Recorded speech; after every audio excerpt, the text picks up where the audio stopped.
Mas antes da gente entrar nesse universo, nesse mundo da inovação, vamos olhar para a inovação do mundo, né? Então, antes de falar das ferramentas, né, processos, gestão, o que está acontecendo com o mundo?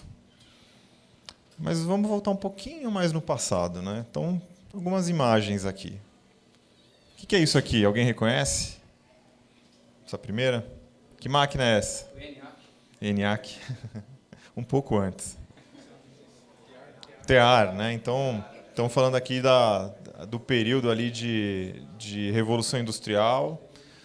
A gente tem uma transformação tecnológica intensiva nesse período, mas eu sempre gosto de ressaltar a personagem aqui no meio. É muito difícil a gente ver transformações tecnológicas desse estilo acontecerem sem, ao mesmo tempo, transformações de comportamento acontecerem. As duas sempre, uma reforça a outra. A gente vai falar do paradoxo aí de Tostines que existe, né? Muitas boas tecnologias se perdem porque a gente não entende ou não acompanha direito quais são as transformações no comportamento do nosso usuário.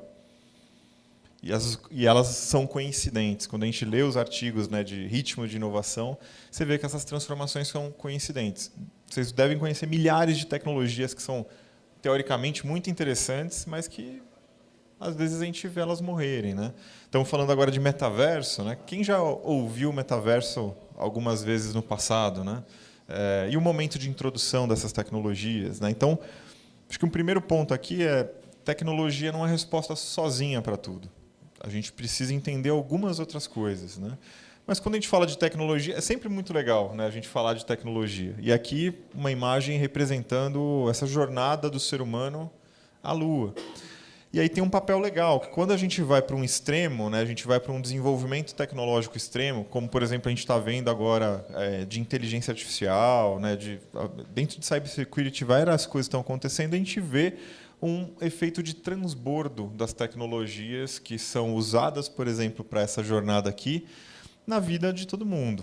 Não é só o travesseiro da NASA, né, que foi desenvolvido para isso aqui, mas, por exemplo, muito de micronização foi feita para que tudo coubesse dentro da cápsula. E, por exemplo, a gente hoje tem o micro-ondas dentro de casa. O micro-ondas era um negócio gigantesco, né? E que, de repente, para poder manter várias coisas dentro da cápsula pequenas, a gente conseguiu dar um super salto. Nem preciso falar, né? Hoje a gente tem um dispositivo como esse, pelo menos um, todo mundo tem, né?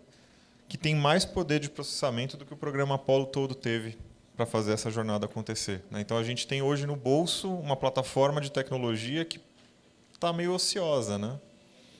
A gente poderia estar fazendo cálculo balístico para levar a gente para a Lua de novo com o celular. O que vocês fazem com o celular de vocês? Instagram, né? TikTok. Pô, vamos para a Lua, né? Briga com a esposa. Mas não é só tecnologia, né? Eu sempre fico em dúvida entre o Hendrix e, para mim, Pink Floyd, né? São os dois experiências musicais que transformaram minha vida, né? Eu mudei a minha forma de consumir música e de entender o que era música com esses dois personagens, né? Cada um tem o seu. Eu fui dar aula na semana passada na FIAP, a gente estava discutindo um pouco isso, eu até trouxe essa imagem, e aí eu descobri que uma turminha lá gosta de Jorge Mateus e que achou que era compatível. Eu não fiquei tão feliz, né, com a turma, mas falei, entendo, né, a gente tem que entender o nosso usuário de uma forma diferente. Transformação cultural, né, transformação de um jeito diferente. Transformação econômica, política.